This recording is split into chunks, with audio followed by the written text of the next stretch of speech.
Welcome to Siddhivinayak Education Institute.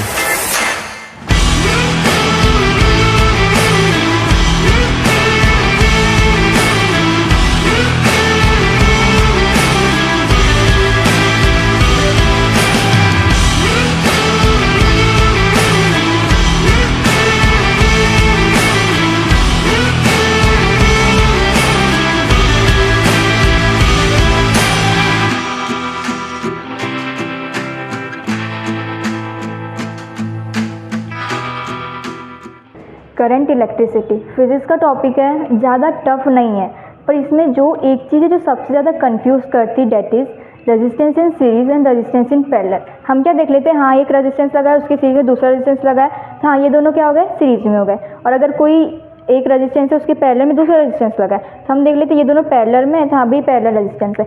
But actual में ऐसा होता नहीं। कई बार हमको लगता है कि जो रेजिस्टेंस सीरीज में है, बट एक्चुअल में वो सीरीज में नहीं होते। तो इसी कन्फ्यूजन को आज हम दूर करेंगे।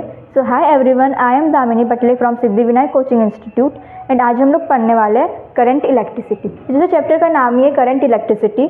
सबसे पहले इसे पढ़ेंगे कि व्हाट इज करंट। तो व्हाट इज करंट, करंट क्या होता है? तो current is a rate of flow of charge through a cross sectional area. मतलब एक पर्टिकुलर क्रॉस सेक्शन एरिया से एक यूनिट टाइम में कितने चार्ज का फ्लो हो रहा है। इफ अगर हम इसके बात करें फॉर्मूला वाइज, तो current it is denoted by I and I is equals to D Q by D T.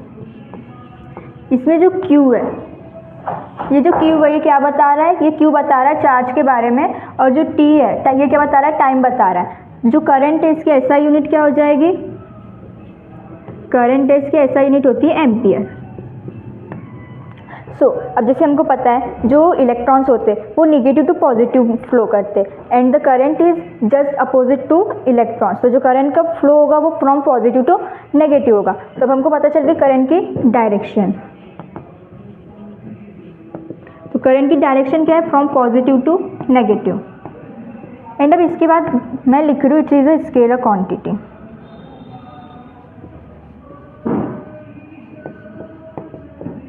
तो यहाँ पे एक कंफ्यूजन ये आता है कि जब करंट का उसका खुद का मैग्नीट्यूड है, उसका खुद का डायरेक्शन है, तो why it is a scalar quantity?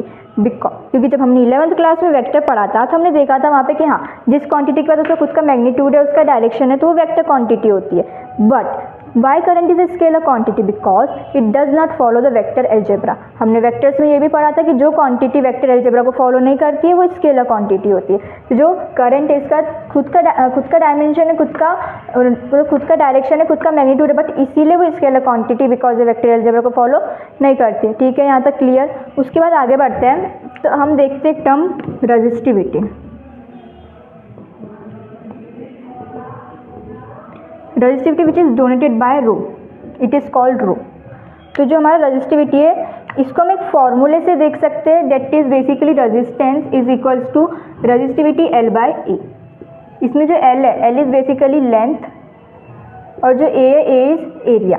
तो जो हमारी रेजिस्टिविटी होती है, ये resistivity is a property of material. मतलब फॉर एग्जांपल मैंने एक ले लिया कॉपर का वायर और एक ले लिया एल्यूमिनियम का वायर। ये कॉपर और एल्यूमिनियम दोनों अलग अलग एलिमेंट्स हैं। तो जो रेजिस्टिविटी है वो कॉपर की अलग होगी और एल्यूमिनियम की अलग होगी, क्योंकि ये क्या है? प्रॉपर्टी ऑफ मटेरियल है। प्रॉपर्टी टू मटेरियल वेरी करेगी। अगर कॉपर की रेजिस्टिविटी रो है तो जो एल्यूमिनियम की रेजिस्टिविटी रो नहीं होगी, कुछ और होगी। बट अगर मैंने ये लिया कॉपर का वायर, अगर इसको स्ट्रेच करके मैंने लंबा कर दिया तो इसकी रेजिस्टिविटी चेंज नहीं होगी, because resistivity only depends on temperature. ये डायमेंशंस पे डिपेंड नहीं करते। चाहे हम अगर कॉपर का वायर उसको हमने मोड़ तोड़ कर दिया, कुछ भी कर दिया, लंबा कर दिया या उसका एरिया बढ़ा दिया, कुछ भी कर दिया, लेकिन उसकी रेजिस्टिविटी चेंज नहीं होगी, क्योंकि रेजिस्टिविटी सिर्फ और सिर्फ डिपेंड करती है टेम्परेचर पे। ठीक है, यहाँ तक ही क्लियर है। उसके बाद आगे बढ़ते हैं। तो ये जो हमने इसमें लेंथ ली है, हम लेंथ कोई भी रैंडमली उठा के नहीं ले सकते। इसमें जो लेंथ होगी वो वाली लेंथ होगी जिसके अलॉन्ग क्या हो रहा है? करंट का फ्लो हो रहा है। जिस लेंथ में करंट का फ्लो हो रहा है हमको वो वाली लेंथ यहाँ पे लेना है। और जो एरिया होगा, एरिया बेसिकली वो which is perpendicular to current flowing. मतलब जिस लेंथ में करंट फ्लो हो रहा है उसके जो परपेंडिकुलर वाला एरिया होगा हमको उसको यहाँ पे लेना है। ठीक है, यहाँ तक ये सब समझ में आया। आगे बढ़ते हैं। Ohm's law. What is Ohm's law? Ohm's एक साइंटिस्ट थे, उन्होंने एक लॉ दिया था। तो Ohm's law is basically the voltage across any instrument is directly proportional to current flowing through it. मतलब कुछ नहीं, बेसिकली बस इतना है कि जो वोल्टेज है वो डायरेक्टली प्रोपोर्शनल है करंट के। यही हमारे ओम्स लॉ ने बताया था कि voltage is directly proportional to current. अब यहाँ पे प्रोपोर्शनलिटी का साइन है तो हमको जैसे कि पता है अगर प्रोपोर्शनलिटी का साइन हटता है तो एक कांस्टेंट आता है, तो V is equals to R I. अब इसमें जो R है ये क्या है, रेजिस्टेंस। अगर मैं V और I का एक ग्राफ बनाऊं तो मैंने यहाँ y एक्सिस में ले लिया V को और x एक्सिस में ले लिया I को, तो जो हमारा स्लोप होगा tan थीटा, ये कौन होगा, ये होगा हमारा रेजिस्टेंस। तो जितना स्लोप ज़्यादा होगा, जितना tan थीटा ज़्यादा होगा, उतना ही हमारा रेजिस्टेंस भी ज़्यादा होगा, क्योंकि यहाँ पे देख लो डायरेक्ट रिलेशन आ रहा है y is equal to mx। ठीक है, अब आगे बढ़ते हैं। अब आते हैं हमारे मेन पॉइंट पे, resistance in series. What is resistance in series? अगर जो रेजिस्टेंस है वो सीरीज में लगे, मतलब एक के बाद एक लगे, that is resistance in series. और जिसका आर इक्वेलेंट आता है, मतलब हम इन जो रेजिस्टेंस है उनका आर इक्वेलेंट निकालेंगे तो that is R1 plus R2 plus R3। मतलब हमको सिंपली बस तीनों को ऐड करते जाना है, उससे हमारा आर इक्वेलेंट आ जाएगा। मान लीजिए मैंने यहाँ पे एक V वोल्टेज की बैटरी लगा दी और यहाँ से I करंट फ्लो हो रहा है, तो जो R1, R2 और R3 है, इन तीनों के अक्रॉस जो करंट होगा वो क्या होगा, सेम होगा।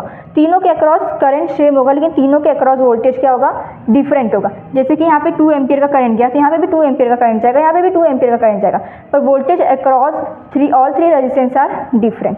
तो सीरीज में यही होता है, तीनों के अक्रॉस करंट सेम होगा लेकिन तीनों के अक्रॉस वोल्टेज डिफरेंट होगा। तो मैंने ये बोला कि अगर रेजिस्टेंस सीरीज में लगे तो उनमें करंट सेम होगा। ठीक है, ये बिल्कुल सही है, अगर रेजिस्टेंस सीरीज में लगे तो उनमें करंट सेम होगा। लेकिन अगर करंट सेम है, इसका मतलब ये नहीं कि रेजिस्टेंस सीरीज में लगे। जैसे कि मान लो अगर मैं इसके पैरेलल एक और यहाँ पे रेजिस्टेंस लगा दूँ, ठीक है, ये इसके पैरेलल में हुआ, तो अगर इसमें भी 2 एम्पियर का करंट जा रहा है तो क्या ये इसके सीरीज में हुआ, नहीं। तो ये याद रखना है कि अगर रेजिस्टेंस सीरीज में लगे तो उनका जो करंट है, उनमें जो करंट फ्लो होगा वो सेम होगा, लेकिन अगर सेम करंट फ्लो हो रहा है इसका मतलब ये नहीं कि वो सीरीज में लगे। ठीक है, ये क्लियर है। तो हमारा रेजिस्टेंस सीरीज हो गया। उसके बाद अब हमको देखना है कि कैसे हम पहचाने कि रेजिस्टेंस सीरीज में ही लगे। तो इसके लिए एक ये होता है कि बैक टू बैक कनेक्शन होना चाहिए, back to back connection and no junction between them.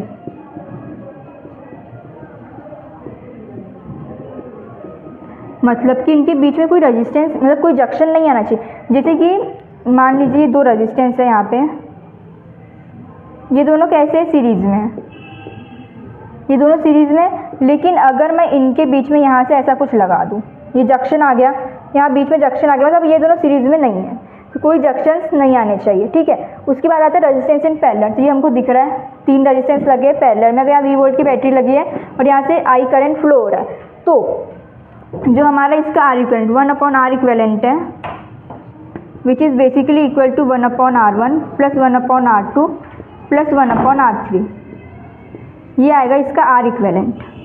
इसमें अब देखो रेजिस्टेंस इन सीरीज में क्या था, करंट सेम था। रेजिस्टेंस इन पैरेलल में इन तीनों के अक्रॉस जो वोल्टेज होगा वो सेम होगा, पर करंट तीनों में डिफरेंट होगा। तीनों में करंट डिफरेंट आएगा और तीनों का जो वोल्टेज होगा वो सेम होगा। ठीक है, यहाँ तक क्लियर है। इसमें भी वही बात आती है, अगर रेजिस्टेंस पैरेलल में लगे तो उनके अक्रॉस वोल्टेज सेम होगा, लेकिन अगर वोल्टेज सेम है तो इसका मतलब ये नहीं कि रेजिस्टेंस पैरेलल में लगे। जैसा यहाँ पे करंट के साथ कंडीशन थी वैसे ही यहाँ पे वोल्टेज के साथ कंडीशन है। ठीक है, तो यहाँ पे हमारा रेजिस्टेंस इन पैरेलल कंप्लीट होता है। उसके बाद अब हमको कंफ्यूजन दूर करने के लिए हम लोग एक क्वेश्चन करते हैं। ये तो यहाँ पे 3 रेजिस्टेंस दिए R एंड R, यहाँ पे मान लेते V वोल्ट की बैटरी और यहाँ से I करंट फ्लो हो रहा है, तब हमको इसका आर इक्विवेलेंट निकालना है। अब दिख तो रहा है कि वो सीरीज में, अब इसको इतना थोड़ा कॉम्प्लिकेटेड करते हैं। अगर मैं यहाँ से एक नॉन रेजिस्टिव वायर लगा दूँ यहाँ पे और एक यहाँ से नॉन रेजिस्टिव वायर लगा दूँ यहाँ, तो अब बताओ ये सीरीज में हुए या पैरेलल में। तो देखो सीरीज में देखना क्या कंडीशन थी, कोई जंक्शन उनके बीच में नहीं आना चाहिए, लेकिन यहाँ देखो यहाँ जंक्शन आ रहा है, ये जंक्शन आ रहा है। तो ऐसे क्वेश्चन को सॉल्व करने के लिए हम यूज़ करते हैं नंबरिंग मेथड। तो जैसे कि मैंने यहाँ पे नंबरिंग स्टार्ट की, मान लो मैंने यहाँ पे दिया 1 नंबर, तो ये जो 1 नंबर है ये नंबर जब तक ये चेंज नहीं होगा, अगर इसके देखो यहाँ से यहाँ जाने में इसके बीच में रेजिस्टेंस आ रहा है तो हमको यहाँ से इसका नंबर चेंज करना पड़ेगा।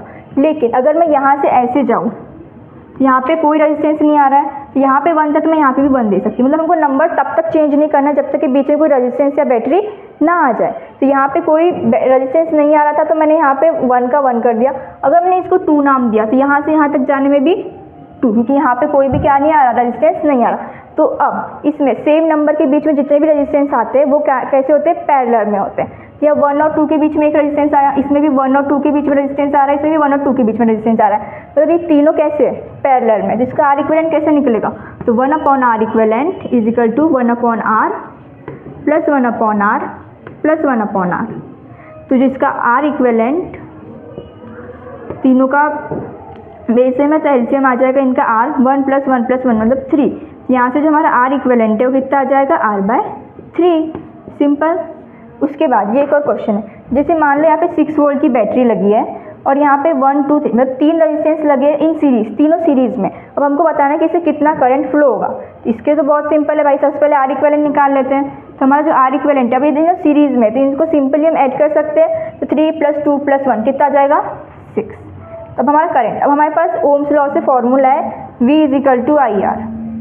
तो हमको अगर यहाँ से R यहाँ से अगर हमको क्या निकालना है, I निकालना है। करंट अगर हमको निकालना तो क्या करेंगे, V/R। तो वोल्टेज कितना दिया है, 6/6 इज बेसिकली 1। तो यहाँ से हमारा करंट कितना आ गया, 1 एम्पियर। आई होप यहाँ तक ये सब कुछ समझ में आया होगा। अब इसके बाद एक लास्ट टॉपिक जो बचता है वो देख लेते हैं।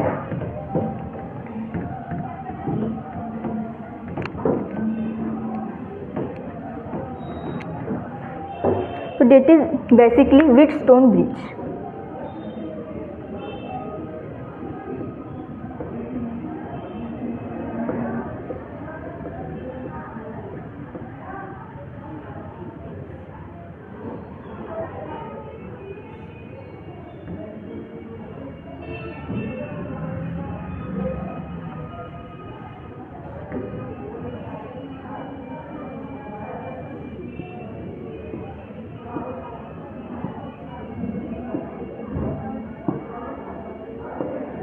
तो हमारे सिलेबस में जो है वो व्हीटस्टोन ब्रिज में बैलेंस्ड वाला।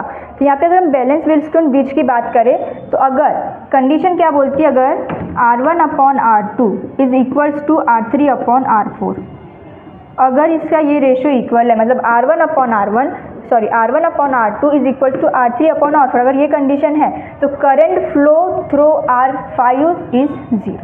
तो इस रेजिस्टेंस से कोई करंट फ्लो नहीं होगा। अगर इन दोनों का रेशियो इन दोनों के रेशियो के इक्वल है तो इस R5 वाले रेजिस्टेंस से कोई करंट फ्लो नहीं होगा, तो गैल्वेनोमीटर की कोई रीडिंग शो नहीं होगी। अगर ऐसी कंडीशन है तो हम इस वाले रेजिस्टेंस को इस सर्किट से रिमूव कर सकते हैं, बिकॉज इसमें तो कोई करंट फ्लो ही नहीं हो रहा है। तो फिर हमारे पास जो इसके बाद इस सर्किट मतलब इस वाले रेजिस्टेंस को हटाने के बाद हमारे पास रेजिस्टेंस मतलब जो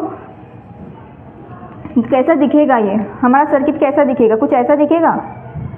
हमने इससे रेजिस्टेंस को रिमूव कर दिया।